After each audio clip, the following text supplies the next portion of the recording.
Welcome to New Hampshire Politics with John Burt. I'm John Burt. I want to welcome you today to the show, and today's guest is Greg Moore. And Greg, I want to thank you for coming on. And Greg's with American for Prosperity. I receive a lot of emails and also other items from them, and I'll tell you, it's a good group, and I hope you enjoy the show. I got a lot of good questions, and let's jump right into it, Greg. Thanks for having me. I appreciate it. Yeah. Well, the biggest thing is everybody's going to want to know, what is American for Prosperity? You know, what does your organization stand for, and kind of what's the accomplishments that they want to achieve? Sure. Americans for Prosperity is a nonpartisan, nonprofit organization that's focused on enhancing economic freedom.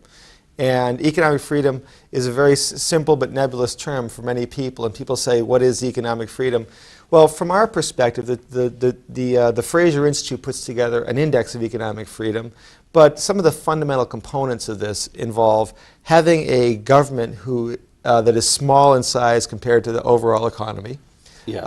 Having a rule of law that is enforced by an impartial judiciary that protects property rights, and making sure that we have a sound monetary policy and enhancing free trade. And so those are just some of the components of having economic freedom: lower regulation, lower taxes, and obviously that's a byproduct of having a government that's small compared to the size of the overall economy. So Americans for Prosperity focuses on trying to identify ways in which we can work both at the national and at the state level to try to build up those important factors of economic freedom here in America and in New Hampshire. I'm the New Hampshire State Director. New Hampshire is just one of 32 state chapters AFP has nationally, and we're looking to add another 6 more by the end of the year. So we should have 38 state chapters. And the goal is to have people on the ground in each of the states working with state legislators, working with federal delegations, and focusing on the key issues. And not just advocating. Advocating is an important component, but also doing education on economic freedom and trying to explain to people why it's so critical and what some of the components are and why it matters.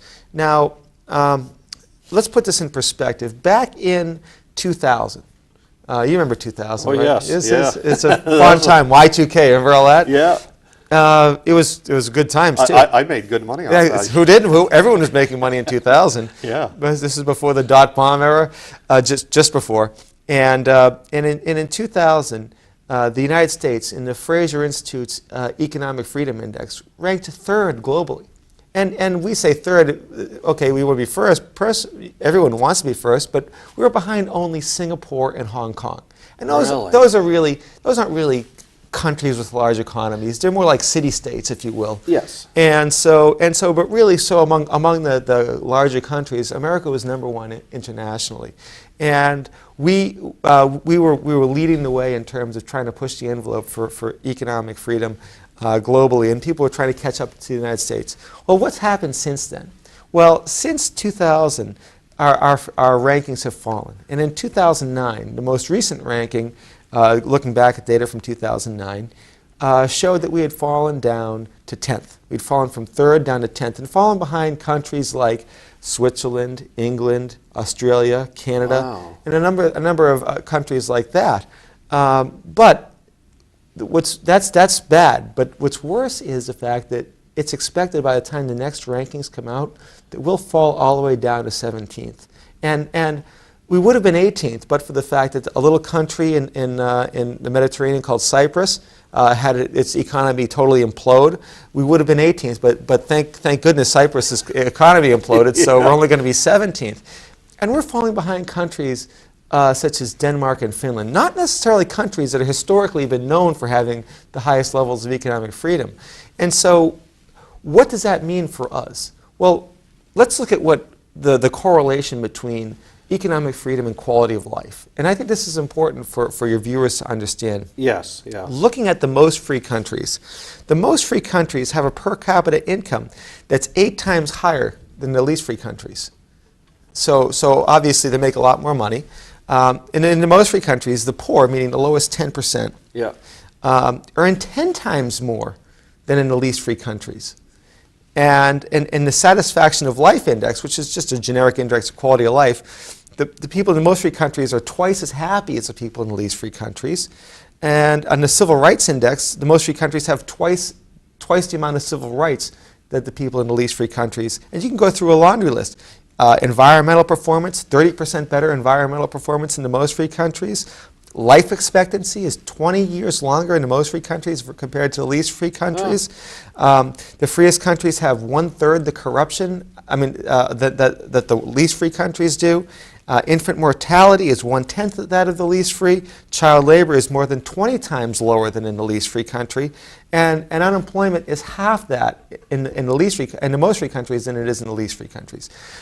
The net takeaway here is that in the most free countries, among a whole broad array of quality of life indices, it's clear that the most free countries do much better than the least free countries. And so that's why it is so critical that when we see our economic freedom standing falling dramatically, how much longer will our quality of life hold out? And how much longer will we be the country that people want to come to? Now, this might solve our immigration problem, but it's not good for those of us who are living here.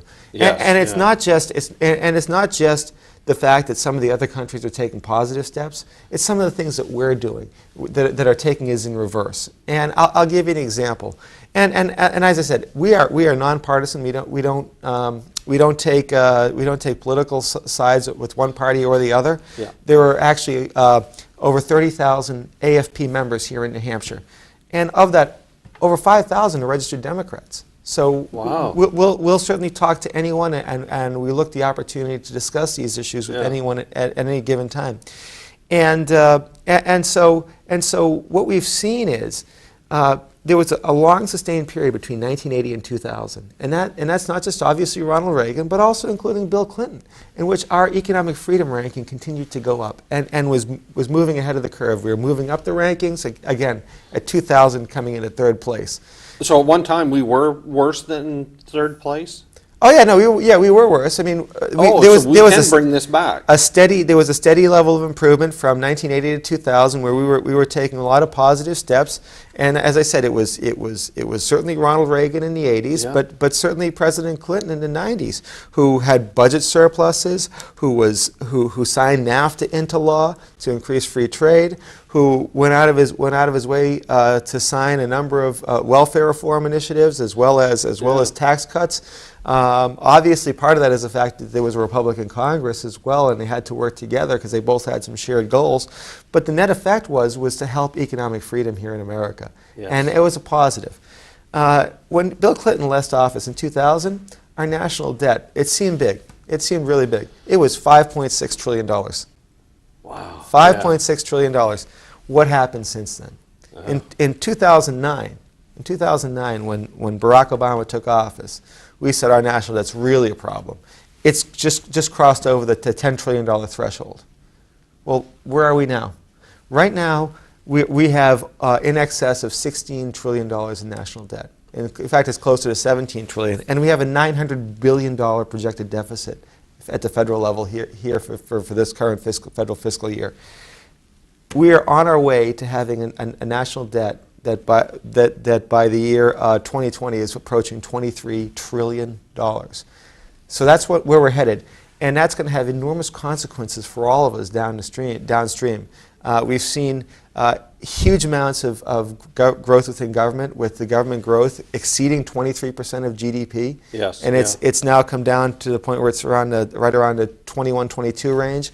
But that's still way too high, and historically much higher than it was, particularly in the 90s.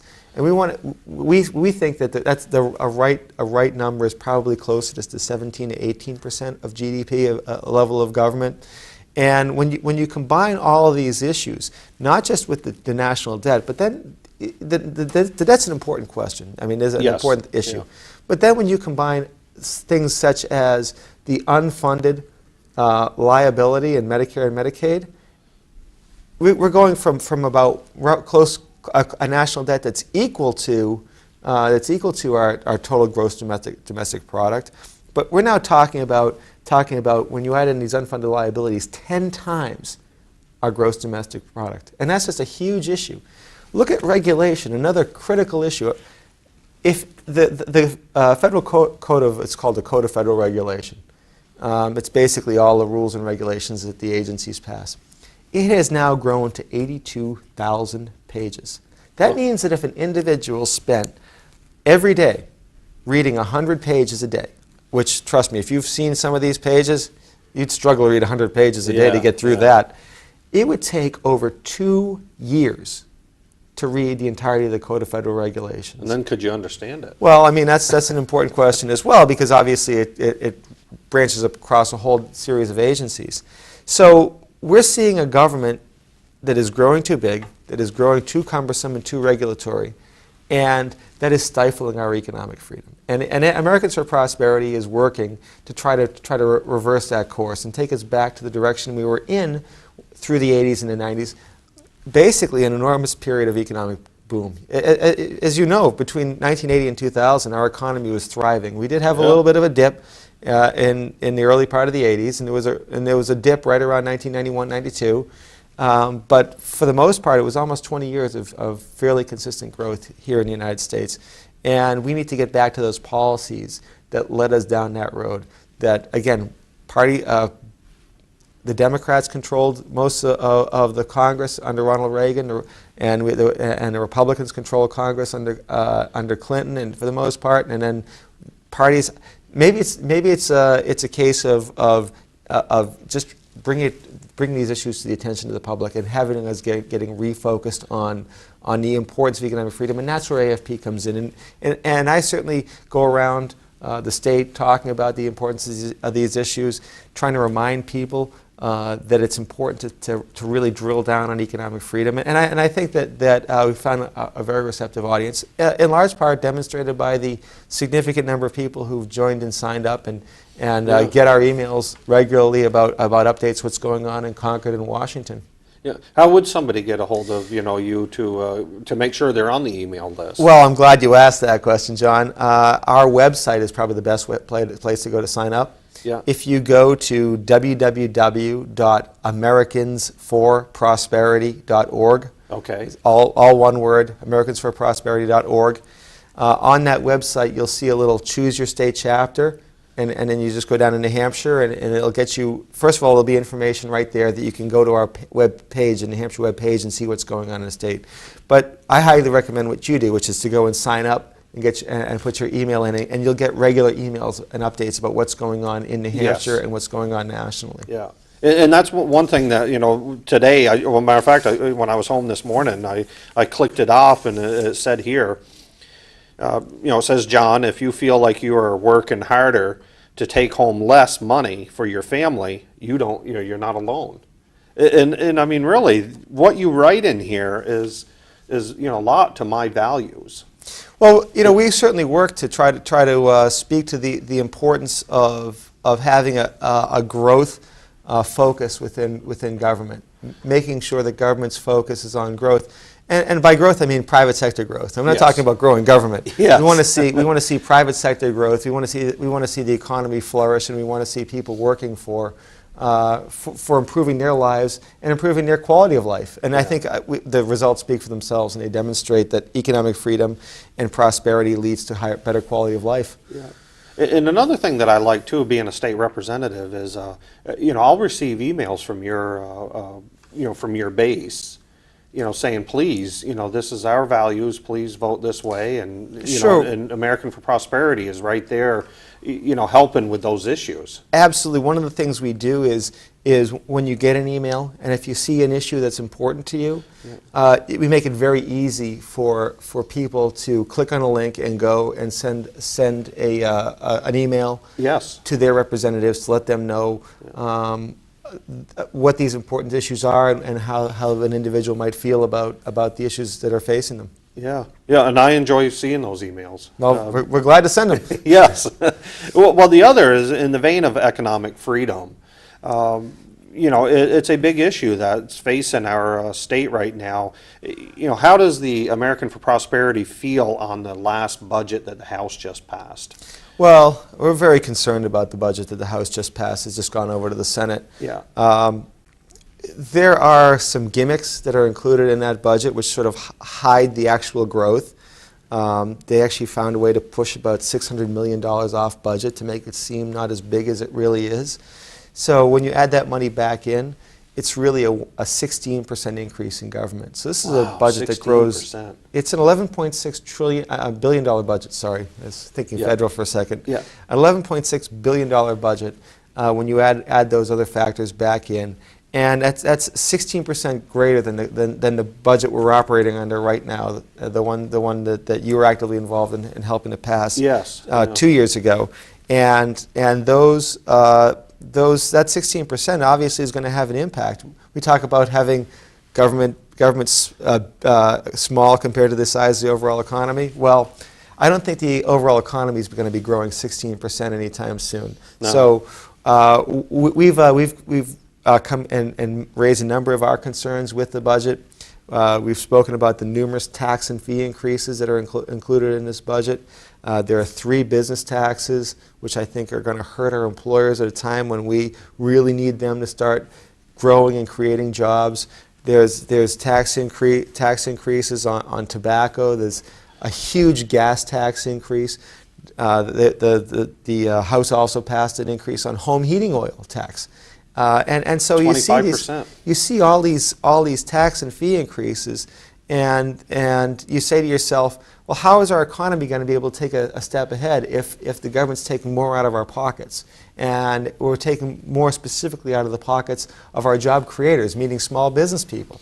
A lot of the tax increases are actually going to fall squarely in the back of small business owners. Yes. And that's no way to help convince people, particularly at a time when people are already concerned about the impact of Obamacare and the implementation of that. You're saying, oh, by the way, here's another state tax to add on to that. You know, a lot of employers are going to say, look, there's just way too much going on here for me to even consider hiring somebody else. Yeah. And that level of uncertainty and that level of concern means that more people stay unemployed or underemployed, and we don't have an opportunity to see that economic growth that we need right now. Now, how do you feel on the Senate? Will they kind of help that out? I think the Senate is committed to passing a much more responsible budget fiscally. Yes. They've indicated right out of the gate that a lot of the tax and fee increases are non-starters, which is huge. And if they don't have these taxes and fees, obviously they can't just grow the budget. They've also looked at the actual revenue numbers, and the revenue numbers would seem to indicate that the actual expenditures that the House made are unsupported by what the real revenues will be. So I think that they're saying, not only are we not going to pass your tax and fee increases, but you cooked the books on the revenue figures, so you grew the government more than you should have as well. So there's 2 areas. So that means I think the Senate is going to have to really get in there and start to trim that budget back to a more responsible level. Yeah. But the current administration in the House is on the Democrat side, but they did that in 2008 and 10, with their budget. Kind of, projected, that revenue was bigger than currently, that it was. And that's a real problem because it makes it easy to go through the budget process because you don't have to go to people and say, sorry, I can't take care of this thing you really want state government to pay for. Yeah. And so you avoid that difficult conversation. But then later on, you have to make another difficult decision because the money's not there. And so either somebody else who thought they were going to get something because you passed it in the budget is suddenly going to get cut off, or there's going to be another tax and fee increase, which is going to have an adverse effect on the economy. So you're really not doing anybody any favors by inflating revenue figures. That's not helpful in any way, shape, or form. No. Well, I had Representative O'Brien on a couple weeks ago, and my old boss. Yes. Well, I brought up about is it Representative Major Norm? Yes. Yeah. How does he hit it so good? I mean, almost every time he's pretty close with the projected. He has a lot of experience. He's been. This isn't his first rodeo. Yes. and so when you get a chance to see the ebb and flow of how these things work, you start to get a sense of the nature of how these taxes and fees will perform throughout a 2-year budget. And it's a challenge. I mean, there's no question it's a challenge. I can only imagine. Trying to imagine what the economic model was going to be 24 months from now. If you know an economist who can tell you what the economic model is 24 months from right now, hire them and just have them pick stocks for you. Yes. So, but we ask here in New Hampshire, we ask our legislature to do just that when they put together a revenue forecast. Yeah. So there's no question it's a challenge. But then as it goes through the process, it's up to the governor to sort of do the balancing act of trying to make that budget work. Yeah. Well, you did touch base on a couple taxes, and I did have that written down that I wanted to bring that up. You know, the American for Prosperity is a lead-in opponent against the gas tax. Mm-hmm. You know, how do you guys feel if that gas tax passed, which I don't think it will with the Senate, but if that passed, what would happen? Well, first of all, you're talking about increasing the tax on gas and diesel by 67%. And yeah. I point out diesel too because a lot of people, particularly on the larger vehicles, trucks, these are the goods that they're hauling. If their fuel prices go up, they're not going to eat those costs. They're just going to pass them along to their customers in terms of higher costs for goods when you go to the store to buy the good, because they have to buy, it comes in, it gets shipped on a truck, they have to fill up, so they'll just pass that cost right along. So that means higher goods at the store, but more importantly, it means higher expenses at the pump. They're talking about the idea of having a 12-cent per gallon gas tax and diesel tax increase. It was 15 originally. You're right. It was initially an 83% increase, but this is just so they were so responsible. They scaled it back to a 67% increase. Well, I'm John. still not saying thank you. Exactly, and so they're talking about taking what's currently an 18-cent per gallon increase and taking that up to 30 cents a gallon. Now, depending on the size of the vehicle you have, for most people, you think of filling up your tank's about 20 gallons, right? Yeah. That's about $2.50 every time you fill up your tank. Yeah. And that might not be a problem for some of us. Yes. But for a lot of people out there, that's going to be a real challenge. It is. There are people out there who are struggling to get by. Like I said, we have 43,000 people who are unemployed in New Hampshire. We have numerous more underemployed people in New Hampshire. And there are people who are working full-time who are still struggling to get by with kids. Probably a lot of your viewers are struggling to get by here in Goffstown. And so asking them to pay $2.50 additional in taxes every time they fill up their tank, that's frequently a very substantial burden to them, and ultimately something that I think that we shouldn't be asking our citizens to take, not just because of the impact on our economy, and it's going to have a huge impact on our economy, a negative impact on our economy, but also because when we look at what we're doing with the taxes we currently have right now. Yes. Yeah. If you look at the governor's proposed budget, the 18 cents that are currently going into the highway fund, a third of that money isn't going to be used for highways. It's going to be used for other services. $2 million to the judicial branch. Well, $1.2 million to Fish and Game. Fish and Game, and a whole host of agencies are taking pieces out of that fund. And so if you tell people, well, if you're paying 18 cents a gallon right now for gas, and 6 cents of that 18 isn't going to fix roads. Yes. I think most people say, well, wait a second. Before you start jacking that tax from 18 cents up to 30, why don't we focus on actually using the money we're currently paying and trying to use that more effectively? Yeah, and that's my point. I've argued that point on the House floor, and excuse me. And also, I was on WMUR Close-Up with the prime sponsor, David Campbell, and I spoke there about Tina, a store clerk down to a convenience store right here in Penardville, and I said, how is she going to afford this? It's a struggle. Well, none of them, they don't want to ever answer that. And then what was funny is Representative Campbell has, the prime sponsor has said, the gas companies are going to eat some of this. I don't see it. Well, I mean, the gas companies realize that people still have to buy gas regardless what the price is. Yeah. So why should they eat it? Well, but exactly what you said earlier. I'm a businessman, and if the state charges me more, I'm just passing that on. Absolutely. I mean, that's just the way these things work. But I think it speaks to a more fundamental problem by some who within government, and that is they worry about, they spend more time focusing on what they can do with your money when they take it from you than worrying about Yeah. how hard you had to work to make that money in the first place. Yeah. And if they put a little more focus on how hard you needed to work to make that money, I think they might have a little more respect for where it's spent. Yes, yeah. And like those red listed bridges, there's a lot of them are just outdated. They're not up to code, and that's why they're red. I'm not a civil engineer. I can't speak to the quality of the red listing of bridges, but I'll say that from my perspective, I think that we need to put a little more focus on the people paying the bills. Yes, yeah. Well, I noticed another that you guys, American for Prosperity, has been mentioning was the tobacco tax. Mm-hmm. They want to increase that. And, what I look at that, Greg, is really, why would Vermont, Maine, and Mass people come up here if we raise the gas tax and raise the cigarette tax? Why are they going to come here? This speaks right to the heart of the New Hampshire advantage. It really does. It's not just that your taxes are lower than your neighboring states. You want to make sure that the margin is as great as it can be to create enough of an incentive. And that's particularly true when gas prices are as high as they are.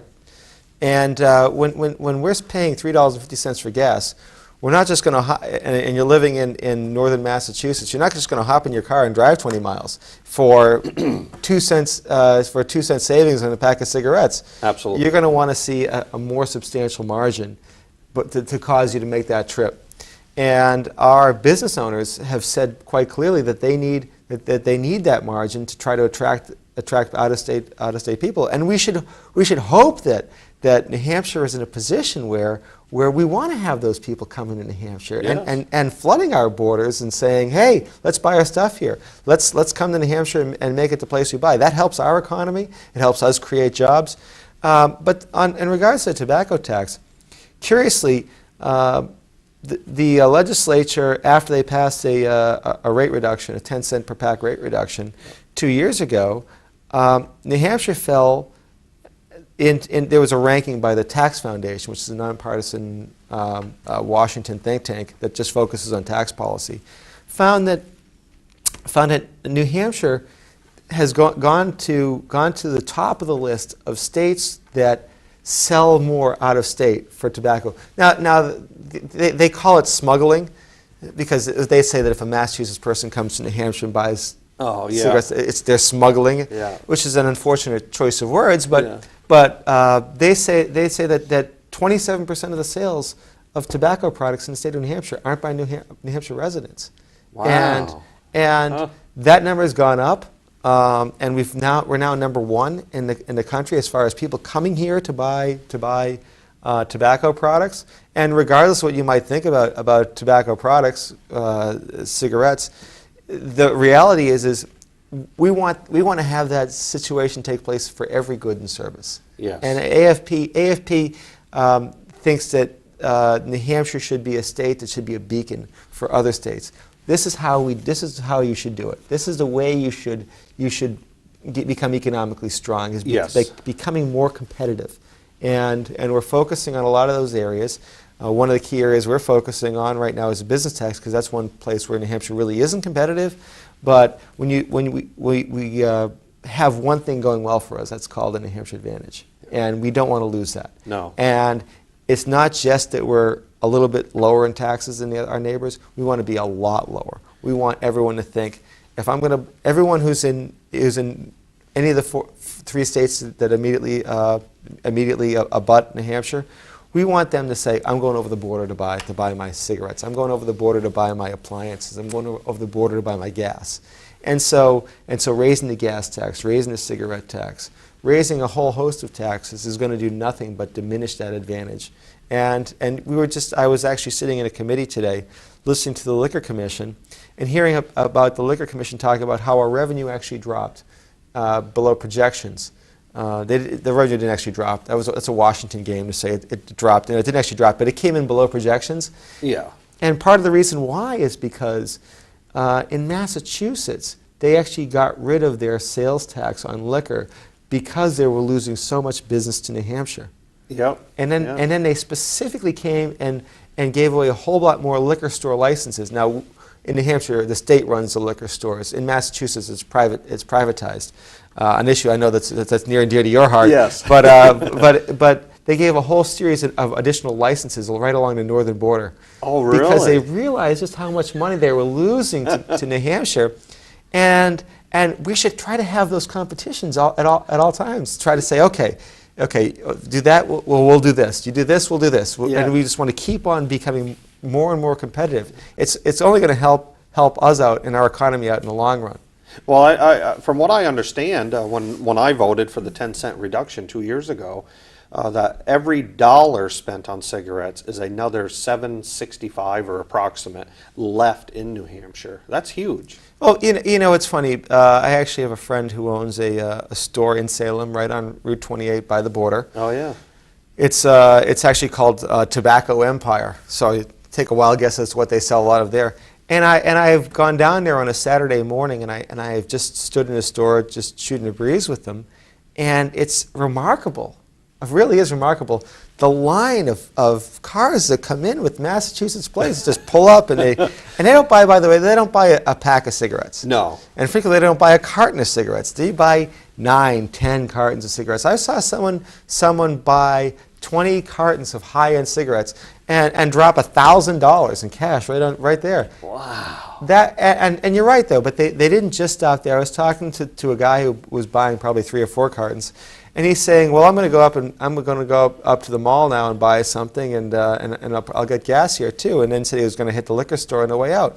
That's exactly what we want to have. We want to have them, and you know what? If having a lower tobacco tax is the reason why he came and made all those other purchases, we win. Yeah. We win. And the state wins because all those businesses pay business enterprise tax and business profits tax. If they bought liquor, that's helping out the liquor fund, and on a whole array of financial benefits back to the state of New Hampshire that come from that individual who came here. Yeah. Well, now that the House passed both of those taxes, the gas and the cigarette tax, what will the Senate, do you feel? You know, because it's in the process right now. It may be decided that I think in the long run, I think that it's going to come down to a committee conference and a budget, because the House backstopped all these taxes into the budget and as well as the separate bills. So they passed a bill and then they shoehorned it into the budget as well. So they sort of covered their bases. I don't think the Senate has any interest in raising taxes. Yeah. So my gut says that it's probably not likely you're going to see too many of them, but you never know. I mean, you never know. When it gets into committee conference, you can start seeing horse trading.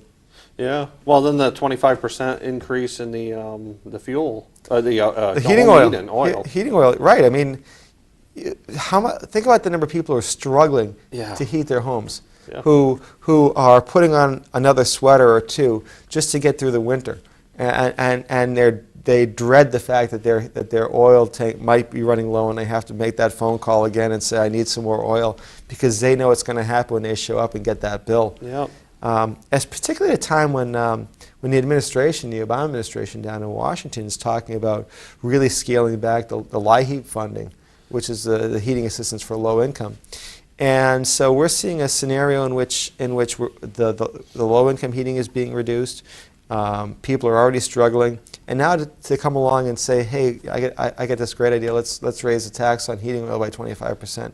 It just sends all the wrong messages. It does, yeah. And how do you think our delegates down there will handle that? You know, with the home heating oil. You know, I think that it's a little bit of a northern state, southern state thing. You know, because obviously the southern states don't need heating oil. Their attitude is, hey, why should we be reaching into our pockets to pay for this program that we're not really benefiting from? Yeah. And so they're voting their districts, and our representatives are voting our districts, and so it's one of those cases you have to sort of work it out. Yeah, yeah.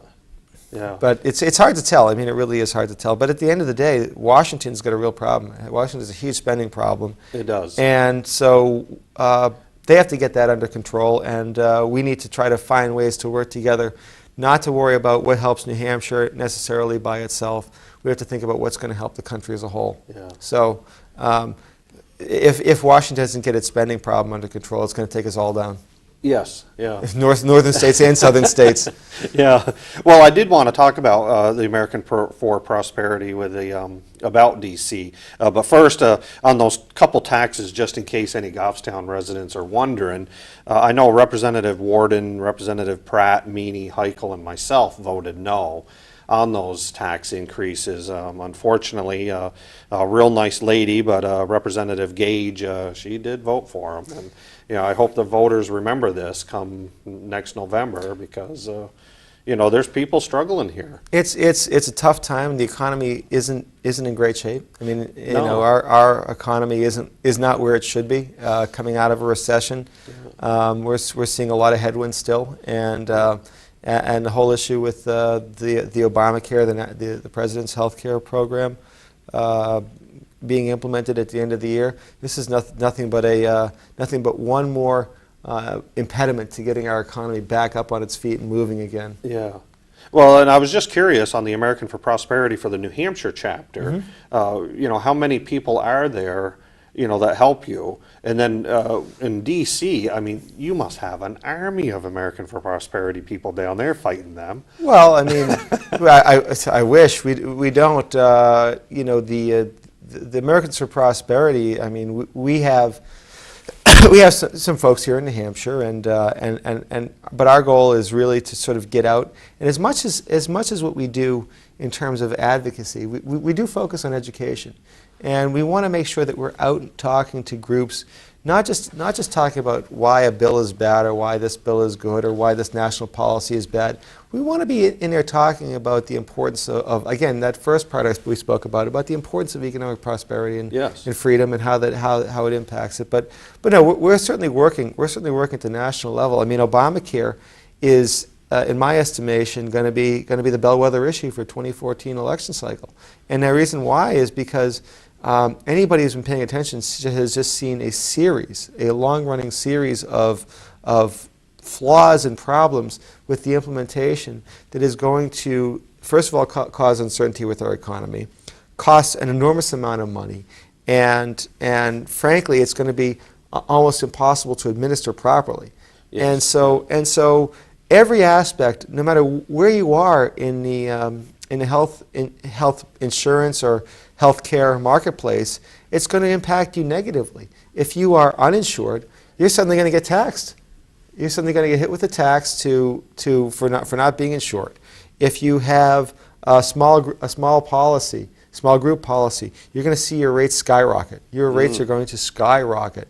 Potentially looking at a 32. The Actuarial Society predicted a 32% increase in rates. Wow. In the larger group policies, you're potentially looking at financial penalties for high-end policies, as well as additional costs for them as well.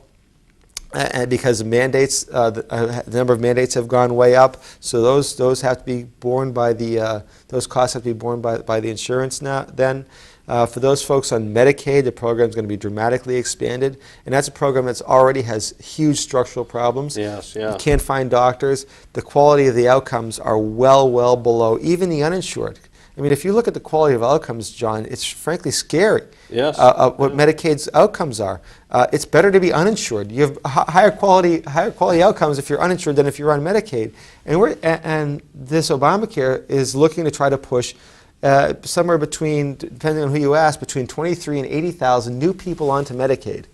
And how is a system that's already fractured, that's already wobbling and ready to come apart at the seams, going to be able to bear all this new weight of all these new, as they call them, covered lives, but individuals who will now be on a program receiving benefits? And the answer is, even here in New Hampshire, it's going to be a struggle. I don't know how. And that's one of the reasons why Medicaid expansion is something that AFP is fighting here in New Hampshire, and Obamacare is one of the things we're fighting nationally. It's going to be a huge headwind that we're going to be running into. And I think that the other piece, of course, is the Medicare. I mean, as probably most people know at this point, the Obamacare program comes up with $500 billion in Medicare reductions. Well, where is that going to come from? Yeah, I was going to bring that up. There's huge reductions in Medicare, Huge right? reductions in Medicare, huge expansion in Medicaid, which is already falling apart, higher premiums for people, more taxes for people, medical device tax, Cadillac healthcare plan tax, 18 taxes in all. And you're creating a situation with massive amounts of uncertainty. And then we go to our employers and say, hey, how come you're not hiring? Well, why would you? Yeah, exactly. Look at that headwind you're running into. Yeah, yeah. And will that stop jobs from coming back? Absolutely, absolutely. From overseas? Because I understand a lot of companies want to start bringing jobs back. Well, I mean, it'll definitely kill jobs here. That's for sure. Yes. Let alone the negative impact it would have against the idea of causing businesses to relocate their jobs back here. The cost of doing business in some of these other countries like China or the Asian Rim, Pacific Rim countries is so much lower, and it's going to and that differential is going to do nothing but grow, meaning it's going to be even cheaper to do business there as relative to coming here. That a lot of the people here would say, why bother even considering bringing manufacturing jobs back to New Hampshire? Yeah. Well, I heard that I read this article where Whirlpool, which makes most of Sears appliances, that's where I get some of my appliances, well, most of them. They want to bring some of the jobs back from Mexico because of quality issues. Because the quality issues are costing them more money than putting out a good product, paying more for an American worker. So they're outweighing that. But you add this Obamacare on top of that, and they're going to say, you know what, it's cheaper to just pay the... It doesn't make any sense. I mean, put yourself in the shoes of that business person. Yeah. And saying, why would you do that? Why would you take that step? And my guess is you're not going to find a good answer. Yeah, no, you're not. And then what was the other one I was looking at? Another initiatives that the AFP is looking at in New Hampshire, with other tax increases that are currently on the table. What are you guys going to do? Well, one of the big ones I might have mentioned is there are 3 business tax increases. There's 3 reductions that passed last year. Yes. In 2012, that went into effect for the tax year that began on January 1st of this year. So they would be in effect, and a lot of businesses had been counting on these. The governor came out, and the House then passed the idea of pushing those off for 2 years. So that reduction in the BET that you were expecting, well, unfortunately, you're not going to get it for 2 years, at least. And we see this all the time. Once something gets pushed off, John, let me tell you something. Oh, yeah. It gets pushed on in perpetuity. So AFP is really taking an important stand to try to help reduce some of these business taxes because, as you're probably aware, according to the Tax Foundation, we rank 48th nationally in terms of our business tax environment. Yeah. For all the things we have going for us, no sales tax, no income tax, low taxes on a whole host of other products. The fly in the ointment, the real thing that's keeping from New Hampshire from just exploding relative to the states in the Northeast is this very high business tax rate we have. And to the extent that we might be able to take some positive steps, which you did last year in the House, would really give it an opportunity for our economy to start flourishing here in New Hampshire. And I think that's something that we probably want to continue to focus on throughout the process. I've had some conversations with senators. I get a good vibe about the fact that they're absolutely dead set against the concept of increasing those business taxes. Two relative to the BPT, one relative to the BET, which are the business profits and the business enterprise taxes for the viewers who might not know the lingo and the jargon.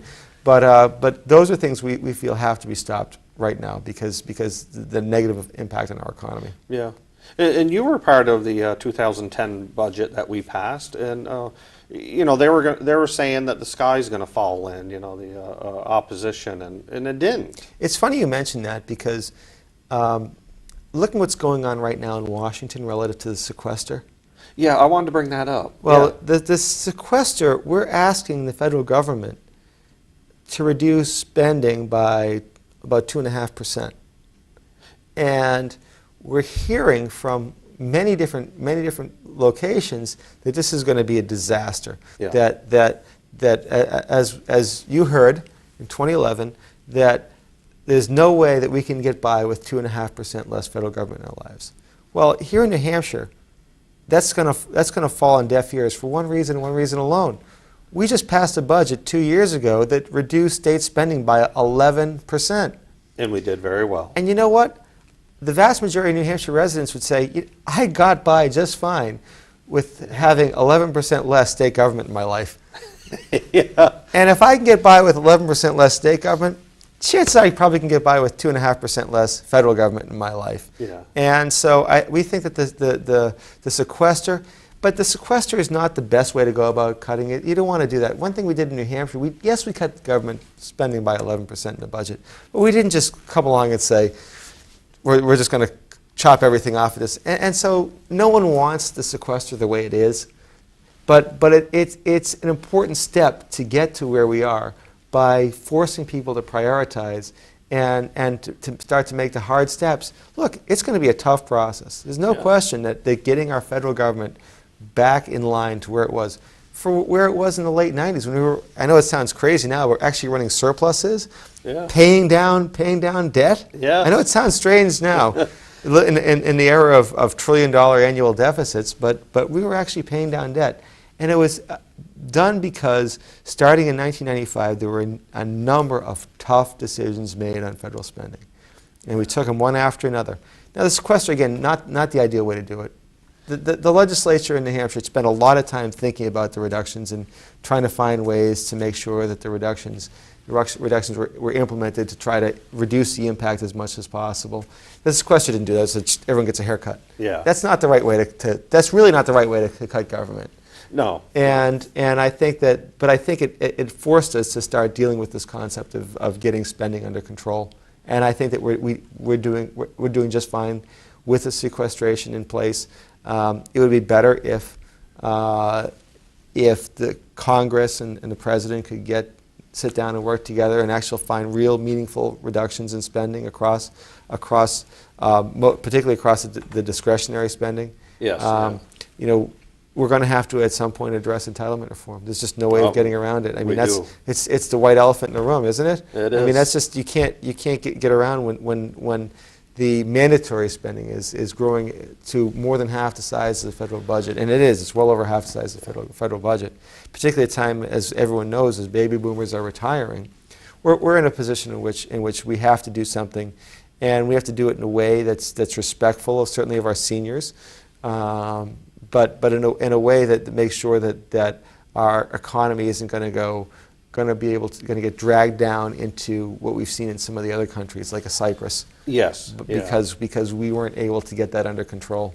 Now, on the sequester, does AFP, do you ever chime in when the current administration will furlough air traffic controllers or shut down the tours of the White House, yet they still go on these $1 million vacations? Do you guys ever weigh in on that? Certainly. It certainly seems as though the administration went out of its way to try to identify ways that would publicly appear to be harmful. Yes. To try to create the perception that the sequester is really undercutting our quality of life here across the country.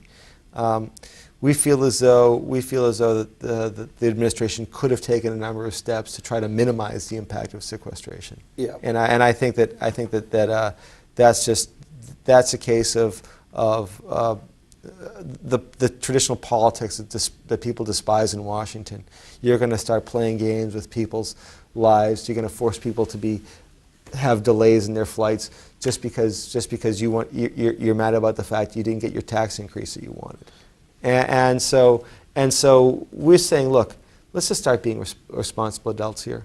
Let's acknowledge the fact that no one likes the sequester the way it was implemented, but that we all acknowledge the fact that it has to happen. It's a necessary first step, and let's start implementing it in a way that makes the most sense, like we did in New Hampshire. Yes. Like we're able to do in New Hampshire by reducing spending by 11%. Yeah. It's not that it's easy. It's never easy to make those types of reductions, but it's critical to do it to make sure that our economy as a whole continues to thrive, and we're not bankrupting our children, grandchildren, and future generations aren't even born yet. Yes, yeah. Well, one last topic I did want to bring up before we end it is I remember in 2010 budget, which I thought was responsible, we did cut a little bit out of the university system, and I mean, they stroked. I mean, like they were going to just die. Now the House budget, and I believe Governor Hassan's budget is to add more back in there. You know, where is the AFP on the university system of New Hampshire? Well, just so you know, the governor's budget included some major additional funding to UNH. UNH then saw its budget reduced by $12 million in the House. Now, I recently was in a Senate Finance Committee hearing in which the university system came in and spoke on behalf of their budget, and they talked about how critical it was that they get the $12 million back that they lost in their mind, at least in the House. Yes. We have a couple of concerns. First and foremost, we're wondering about the priorities of the university system as a whole, and I look at that and you say to yourself, what steps is the university system taking to try to be as efficient as possible? Not just so that they're not taking more taxpayer resources, but also to keep the tuitions as low as possible for the students who want to get a quality education. Yeah. At a reasonable price. At a reasonable price. And I think that's what we should expect from our university system, is a quality education at a reasonable price. And what we should also expect that the system is being managed as well as possible, and that the people running the system are doing a good job of making sure that their focus is quality education at low price. Because it doesn't seem as though, just based upon some of the things we're identifying, that necessarily appears to be the benchmark at the university system. I'll give you two examples. Americans for Prosperity Foundation. Now we have the Americans for Prosperity Foundation in New Hampshire and the Americans for Prosperity. One is a technical term, one's an educational nonprofit, and the other one engages in advocacy. The foundation just does the education and research. It did a review of, the foundation did research of the university system and found that over the past 10 years that the university system had spent, at the minimum, the bare minimum, $65 million on sabbaticals. Wow. Allowing professors to be paid when they weren't teaching. So these are professors $65 million. who are getting paid their full salary and then not teaching. Wow. And that totaled up to $65 million. And it's actually on the low side because while it's more likely than not that the professors who are taking these sabbaticals are the more senior ones, it tends to not to be the non-tenured professors. We still averaged it out based upon the averages of tenured and non-tenured professors. Yeah.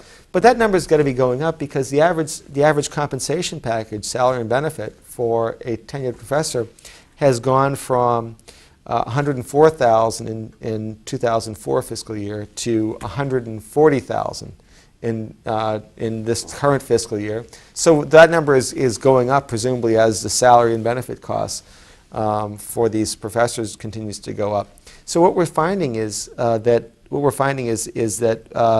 a lot of them are taking these sabbaticals, and that's fine. But states across the country in these difficult financial times have said, "Whoa, let's put a moratorium on these sabbaticals. Let's keep our professors in the classroom and just have them teaching." And the university system has been incredibly resistant to that idea. Here in New Hampshire. Here in New Hampshire. Yeah. Another issue that we found recently, and this is literally the day after I went to the Senate Finance hearing, I saw a story in a local paper out in the Sequester about the University of New Hampshire having a conference in which they brought in a number of sex workers. Several of them admitted that they were prostitutes or had engaged in prostitution. And they brought them in from San Francisco, New York City. And so we asked the question, how much money did you spend? How much money are you spending to bring prostitutes into New Hampshire for a conference? And the university took a very negative approach when publicly discussing the fact that we filed a right to know request, asking them about how much money they spent. But it just speaks to the question of is the administration in the system really focused on trying to provide that high-quality education for the lowest cost possible? Yeah. And I think that we want to try to get answers and try to shed a little light into that universe, because you know, it seems like at the top of the ivory tower, the sunlight doesn't necessarily get in. Yes. So we want to make sure that the citizens of New Hampshire have a clear sense of that, because they deserve to have a university system that's producing a quality education for the lowest tuition possible. Oh, absolutely. And now, will you, when you get that 91A request, which is the right to know law, you know, will you post that on your American for Prosperity web? Well, you know, your first email and foremost, what we want to do is make sure we share that information with the Senate, which is currently in possession of the budget, so, Yes. so that they have a sense of what's going on within the system. Because, again, the university systems came in and said, we need $12 million more. We really need $12 million more. And so, you know, maybe they can ask the question, well, if this is one conference, how many of these types of conferences are you currently holding? Yeah. And how much is all this costing? Yeah. And so what we might find is that they're spending more than $12 million across the system on these types of conferences. Wow. And so let's say, hold on a second. Let's put the hardworking families who are trying to send their kids to school first. Yes. And let's worry about the niceties that you could have second. And I think that that's really where we need to shift the focus. And I think the government as a whole has to take that new focus. I think it can happen. It's happened in New Hampshire's past. It's happened in our nation's past. Like Yes. I said, in the 1990s, we Yes. were running surpluses. Yeah. And that's because a series of good decisions made over a number of years. And we need to have that same process take foot here in New Hampshire. And we want to make sure that we're involved in that process across every agency. Yes, yeah. Well, we're at the end, and again, how would they get a hold of American for Prosperity? You know, to make sure you sign up for, you know, your newsletter. It's a pretty good newsletter. I really enjoy getting it. Well, again, I appreciate you asking. Our website is www.americansforprosperity.org, O-R-G. And that website will take you right to the front page of our national website. Go to the state and scroll down to New Hampshire. It'll take you to our state page. And then you can just see what's going on here in New Hampshire. You can sign up. We'll send you information about key issues that are going on at the State House down in Washington, and how you can get involved if you want to. You know, there's no obligation. If Yes. just Yeah. sign up, get some information, and I believe that knowledge is power. It is, absolutely. And so the more we tell people about what's going on around them, I think the more actively engaged they get, and the more their elected officials are held accountable. Yeah. Well, Greg, I want to thank you for coming on. You know, the time goes by so fast. But again, you know, thank you for coming on. Thank you, John, for having me. We had a very nice talk here, and again, we had Greg Moore from American for Prosperities, and make sure you look up the website and sign on to that. I get a lot of good information that I really enjoy reading. And until next time, have a good day.